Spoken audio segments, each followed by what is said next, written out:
సరే ఇంతకు ముందు కూడా మనం కల్తీ ఆహారము, కల్తీ పాలు, కల్తీ ఐస్ క్రీమ్స్ అనేసి విన్నాము. సో మళ్ళీ ఇప్పుడు రిపీట్ అయింది కదా! సో అలాంటి వాళ్ళ మీద మీరు ఎలాంటి చర్యలు తీసుకుంటారు? రిపీట్ ఇప్పుడు ఒక్కసారి చెప్తాము ఓకే. రెండోసారి తప్పు చేస్తే అతను లైసెన్స్ చేసేయటం, అతనికి మళ్ళీ 6 నెలలు సంవత్సరం దాకా ఇవ్వటం జరగదండి. బిజినెస్ చేసుకోలేడు.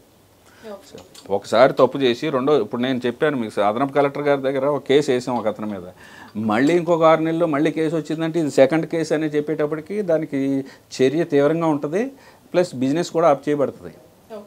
చర్య తీవ్రంగా ఉంటుంది. కోర్టులో కూడా అంతే. ఒక అన్సేఫ్ కేసు వేసి మళ్ళీ ఇంకో అన్సేఫ్ కేసు వేస్తే దానికి శిక్ష ఎక్కువ ఉంటుంది. క్రిమినల్ కేసు అండి అది. ఓకే. సరే ఇప్పుడు ఒక కామన్ మ్యాన్ మీకు ఒక ఫుడ్ గురించి కంప్లైంట్ చేయాలి అని అంటే ఎలాంటి వాటి మీద మీకు కంప్లైంట్ చేయొచ్చు? ఎనీథింగ్ మీరు కిరాణా కొట్టు తీసుకోండి, మన స్ట్రీట్ ఫుడ్ వెండింగ్ తీసుకోండి, స్టార్ హోటల్ తీసుకోండి, మామూలు హోటల్ తీసుకోండి, పెద్ద హోటల్ తీసుకోండి, ఐస్ క్రీమ్ పార్లర్ తీసుకోండి. అందులో వారికి ఏ విధమైన అనుమానం వచ్చినా ఇమీడియట్గా మాకు 0402 ఆల్ 1కి ఫోన్ చేయండి. ఇమీడియట్గా వారికి ఒక ఐడి నెంబర్ ఇచ్చేస్తారు. ఆ ఐడి నెంబరు అది ఇమీడియట్గా ఆ కన్సర్న్ ఆఫీసర్లు అందరికీ అదే క్షణంలో అందరికీ సర్క్యులేట్ అయిపోద్ది. దానికి ఒక యాప్ ఉంది, అందులో సర్క్యులేట్ అయిపోద్ది కంట్రోల్ రూమ్ నుంచి. దానికి వితిన్ 24 hours, అవసరం అయితే అదే రోజున వెళ్తారు. ఒక్కోసారి రాత్రులు వస్తుంది, 10ంటికి వస్తుంది, 11ంటికి వస్తుంది. ఈ లేట్ నైట్ ఫుడ్స్ అన్నీ లేట్ కంప్లైంట్స్ వస్తాయి. అవి మర్నాడు సాయంత్రం లోపల చూసి ముందుగా ఒక ఇన్ఫర్మేషన్ అయితే ఇస్తాం. ఏఎఫ్సి జిహెచ్ఎంసి ట్విట్టర్ ఉన్నది, నాది మా ఫుడ్ ఇన్స్పెక్టర్ ఒక ఆయన సెపరేట్గా దాన్ని చూస్తూ ఉంటారు.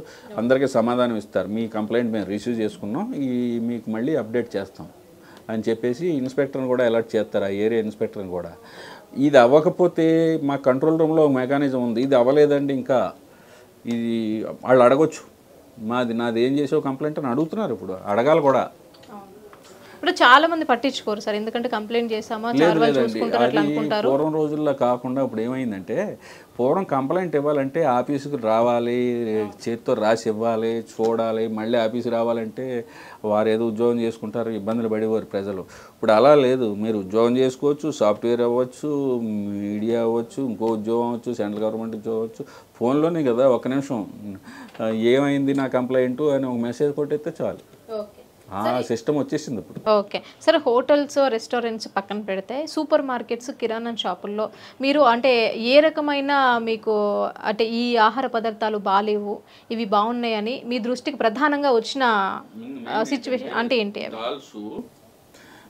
మేము ఎక్కువ కాన్సన్ట్రేట్ చేసేది ఏంటంటే, పొద్దునే మనం లెగ్గానే కాఫీ టీ తాగుతాం. పాల్లో లేకపోతే టీ పౌడరు, కాఫీ పౌడరు, పంచదార, టిఫిన్కి ఏంటి ఇడ్లీ రవ్వ, మినపప్పు, ఆ కాన్సెప్ట్ తీసుకుంటాం. మధ్యాహ్నం ఏం తింటాం? కూరగాయలు, పప్పులు, రైసు, ఆయిలు, ఇలా నాన్ వెజ్. ఇలాగా పొద్దున్నుంచి సాయంత్రం దాకా సామాన్యుడు కానీ యావరేజ్ మనిషి కానీ ఏం తింటాడో దాని ఇంగ్రీడియంట్స్ అన్నిటి మీద మెయిన్ కాన్సన్ట్రేట్ చేస్తామండి. కాన్సన్ట్రేట్ చేసి ఇప్పుడు పప్పుల్లో తప్పులు జరగడానికి ఆస్కారం ఉంది. ఏంటంటే అందంగా కనపడటం కోసం పాలిష్ చేస్తారు. ఆ పాలిష్ చేసినా కానీ అది అడల్ట్రేషన్ అన్సేఫ్ అని వస్తుంది, దాని మీద చర్య తీసుకుంటున్నాం. ప్రొసీజర్ మామూలే, హోటల్లో ప్రొసీజర్ అయినా అదైనా ఇదైనా ఆ 3 కేటగిరీల్లోకి అన్సేఫ్, సబ్ స్టాండర్డ్, మిస్ బ్రాండెడ్లోకి వస్తాయి. ఎక్కువ సబ్ స్టాండర్డ్ వస్తాయి మీరు చెప్పిన కిరాణా కొట్లు కానీ సూపర్ మార్కెట్లు కానీ. ఓకే. అంటే ఇప్పుడు ఈ రెస్టారెంట్స్ వాళ్ళకి కానివ్వండి, లేకుంటే హోటల్స్ కానివ్వండి, ఈ వ్యాపారం పెట్టుకొని ఇలాంటి కల్తీ దందా మెయింటైన్ చేసే వాళ్ళకి మీరు ఎలాంటి సలహాలు ఇస్తారు, ఎలాంటి సూచనలు ఇస్తారు? దందా అనేది నాకు తెలుసుండి కొన్నాళ్ళకి కల్తీ దందా అనేది జరగదండి, ఇంకా జరగనివ్వం, జరగకూడదు కూడా, జరగకూడదని చట్టం యొక్క ఉద్దేశం, గవర్నమెంట్ వారి ఉద్దేశం. ఈ ఫుడ్డే కాదు, ఈ మధ్యన అన్ని మీడియాలో మిగతా ఇతరత్ర డ్రగ్స్ కూడా చూస్తున్నారు మీరు. కల్తీ జరిగితే గవర్నమెంట్ వారు ఒప్పుకుంటలేదు. మన సీఎం గారు కూడా కల్తీ జరిగిందంటే దాని మీద తీవ్రమైన చర్యలు తీసుకోవాల్సి వస్తుందని చెప్తున్నారు. అది అన్నిటికీ వర్తిస్తుంది, విత్తనాలకి వర్తిస్తుంది, డ్రగ్స్కి వర్తిస్తుంది, ముఖ్యంగా ఫుడ్కి వర్తిస్తుంది.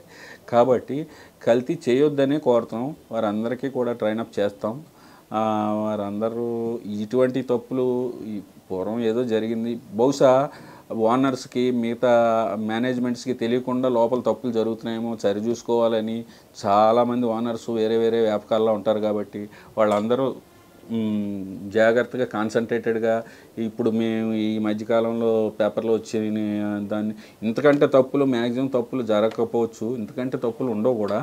ఈ తప్పులు సరి చేసుకుని ప్రజలకు మంచి ఆహారం సప్లై చేయాలని హోటల్ మేనేజ్మెంట్ వారిని అలాగే పబ్లిక్ని కూడా ఎక్కడైనా ఏదైనా తేడా కనపడితే మీరు మా కంప్లైంట్ నెంబర్లకి కంట్రోల్ రూమ్కి నెంబర్లకి చేయమని కోరుతాం.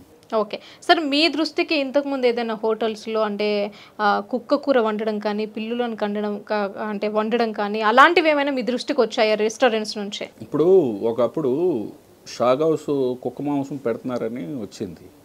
అది తర్వాత తప్పని తేలింది. తప్పని తేలటానికి 40 రోజులు 50 రోజులు ఇన్వెస్టిగేషన్ పట్టింది పోలీసు వారికి. ఓకే. ఈ లోపల మేము ప్రత్యేకంగా ఆ టైంలో నేను ఆన్ డ్యూటీలో ఉన్నాను. నేను దాన్ని మా ల్యాబ్లో కూడా టెస్టింగ్కి కుదరకపోతే సెంట్రల్ ల్యాబొరేటరీ ఉందండి తార్నాకాలో, వారి దగ్గర నుంచి మళ్ళీ వెటర్నరీ ఇక్కడ నాంపల్లిలో వెటర్నరీది ఏదో ఒకటి ఉన్నది, అవన్నీ చూస్తే అక్కడ కూడా 0, అది కుక్క మాంసం కాదు అని డిక్లేర్ చేశారు. ప్లస్ ఈ అపోహలండి, ఈ కుక్క మాంసం ఈ ఇంకో మాంసం కలిపేస్తున్నారు అనేది మా దృష్టిలో ఇప్పుడు వరకు. ప్లస్ సింథటిక్ మిల్క్ ఒకటి ఏమండి. ప్లస్ ఈ సందర్భంగా చెప్పవలసింది ఏంటంటే జంతు కళేబరాల నుంచి తీసిన ఆయిల్ కలుపుతున్నారు అంటారు. జంతు కళేబరాల నుంచి ఆయిల్ తీసి పద్ధతులు ఉన్నాయి సిటీలో, కానీ దాన్ని చాలా లోతుగా ఇన్వెస్టిగేట్ చేసాం మేము. అది ఏంటికంటే ఈ క్రీములు, మనం మోకానికి వాడే క్రీములు, ఈ బట్టల్లో వాడే కొన్ని వీటికి ఎక్స్పోర్ట్ అవుతాయండి వేరే దగ్గరికి. ప్లస్ దాని కేజీ విలువ ఇప్పుడు మనకున్న కాస్ట్లీ ఆయిల్ కంటే కూడా దాని కేజీ విలువ ఎక్కువ. అది దాని ఆయిల్ అది ఎలా ఉంటుందో తెలుసా అండి? ఆయిల్ ఒక విధమైన స్మెల్ వస్తుంది. ప్లస్ గ్రీజ్ అంటాం చూడండి, మనం గ్రీజ్ అని మెకానికల్ లారీల కాట్లకి స్కూటర్లకు పెట్టట్లేదు, ఇప్పుడు లారీలకి గ్రీజ్ పెడతారు. పూర్వం మనుషులకు తెలుసు. గ్రీజు కొంచెం ముదురు ఎల్లో రంగులోనో లైట్ ఎల్లో రంగులోనో ఉంటుంది. ఆ గ్రీజు లైట్ గ్రీజ్లా ఉంటుంది, విపరీతమైన స్మెల్ అవుతుంది. దాన్ని ఏదో ట్రీట్మెంట్ చేసి వాళ్ళు ఎక్స్పోర్ట్ చేస్తారు తప్ప ఎక్కడ ఇందులో కలిపి విధానమే లేదండి, లేదు. మా పాలు కూడా సింథటిక్ మిల్క్ కూడా చాలా దూరం. కాకపోతే టెట్రా ప్యాకుల కంటే మామూలు ప్యాకులు వాడమని అడ్వైజ్ చేస్తాం. టెట్రా ప్యాకుల్లో కొంచెం అప్పుడప్పుడు టెస్టింగ్లో మాకు ట్రేస్ అవుతున్నది కెమికల్ కంటామినేషన్. ఎందుకు అని ఆలోచిస్తే ప్యాకింగ్ నుంచి లీక్ అవుతుంది తప్ప పాలల్లో తేడా కాదు. ఓకే. ఎందుకంటే డిమాండ్కి సప్లైకి పెద్దగా డిఫరెన్స్ లేదు తెలుగు రాష్ట్రాల్లో. మనకి పాలు సప్లై సఫిషియెంట్గానే ఉంది. కొన్ని నార్థరన్ స్టేట్స్లో సింథటిక్ మిల్క్ ఐడెంటిఫై చేశారు. అలాంటిది మన దగ్గర కొంత అపోహ ఉంది, పాలల్లో ఏదో కలిపేస్తారు. కాకపోతే ఏంటంటే ఇగో తప్పుడు మనుషులు కొందరు సరైన మంచినీళ్ళు అంటే ఏ స్టాండర్డ్ ఇస్తున్నాడో ఆ స్టాండర్డ్ ఇవ్వాలి. నీళ్ళు కలపడం కూడా తప్పే, కానీ నీళ్ళు కలిపినా కానీ మంచి నీళ్ళు కలిపితే ఆరోగ్యానికి పిల్లలు ఎక్కువ వాడతాం కదా, పెద్దవాళ్ళకంటే పాలు పిల్లలు ఎక్కువ వాడతారు. వాళ్ళ ఆరోగ్యం బాగుంటుంది, దెబ్బతినకుండా ఉంటుంది. తద్వారా ఇలాంటి విమర్శలు రాకుండా ఉంటాయి. అది కూడా గమనించాలి వాళ్ళు. అవునండి. పాల వ్యాపారస్తులు ఇలాంటి వాళ్ళందరికీ మీ తరపు నుంచి ఎలాంటి హెచ్చరికలు ఇస్తారు? ఈ చట్టంలో చాలా స్ట్రిక్ట్. ముందు ఇప్పుడు ఇవన్నీ ఒక పేజ్ అండి, ఇదంతా ఒక స్థాయిలో చెప్తున్నాయి. తర్వాత నుంచి అవసరమైతే ఈ సెంట్రల్ యాక్ట్ని స్టేట్లో ఉన్న రూల్స్ తయారు చేసుకుని ఇమీడియట్గా 1 నెల 2 నెలల్లో మూసేసి రూల్స్ కూడా వచ్చేసే అవకాశం ఉంటుంది. ఇప్పుడు ఇంక కల్తీలు ఇలాగే తెలుస్తూ ఉంటే రేపొద్దున మన అసెంబ్లీ వారు పార్లమెంట్ వారు ఈ చట్టాలను మార్చి ఇంకా స్ట్రెంగ్తన్ చేసేసి ఎక్కువ చేస్తే నష్టమే, ప్రజలకు మంచిగా ఉంటుంది, కానీ వ్యాపారస్తులే లాస్ అవుతారు. అందుకని తప్పు చేయాలని ఎవరో అనుకోరు, ఎక్కడో తప్పు జరుగుతున్నది. తప్పు చేయాలనుకున్నవాడు తప్పు చేయొద్దని కోరుతూ, తప్పులు మనకు తెలియకుండా మొట్టలు ఓనర్స్ జాగ్రత్తగా అన్నీ చూసుకుని సరైన సూపర్వైజరీ సిబ్బందిని పెట్టుకుని ఇప్పుడు ఈ రోజుల్లో చాలా ఈజీ కూడా మీరు ఎక్కడున్నా ఫోన్లో చూసుకోవచ్చు. నీ కిచెన్ ఎలా ఉందో చూసుకోవచ్చు, నీ స్టోర్ రూమ్ ఎలా ఉందో చూసుకోవచ్చు, నీ హాల్ ఎలా ఉందో చూసుకోవచ్చు. ఫోన్లో సీసీ కెమెరాలు వచ్చేసినాయి. వాటి మీద దృష్టి పెట్టి ప్రజలకి మంచి ఆహారాన్ని సప్లై చేయమని కోరుతాం అందరినీ. ఓకే, అంటే మీ దృష్టికి ఆ డీమార్ట్కి సంబంధించి ఏవైనా డీమార్ట్లో అంటే కల్తీ పప్పులు కానివ్వండి, కల్తీ కారం కానివ్వండి, కల్తీ చింతపండు దగ్గర నుంచి కూడా మనం తినే చింతపండు దగ్గర నుంచి కూడా కల్తీగా తయారు చేస్తున్నాం అనేవి మీ దృష్టికి ఏమైనా వచ్చిందా డీమార్ట్ తరపు నుంచి? డీమార్ట్లో మా దృష్టికి వచ్చినది నాకు తెలుసుండి ఖర్జూర్ ఉంటుంది కదండి. ఖర్జూరు కొంచెం కొన్ని కంపెనీలు ఖర్జూరు ఏంటంటే ఎందుకు జరుగుతుందంటే అలాగా ట్రాన్స్పోర్ట్లో హ్యాండ్లింగ్ సరిగ్గా చేయకపోతే ఖర్జూరం ఏంటంటే కొంచెం వెట్గా ఉంటుంది కాబట్టి పురుగు పట్టేది.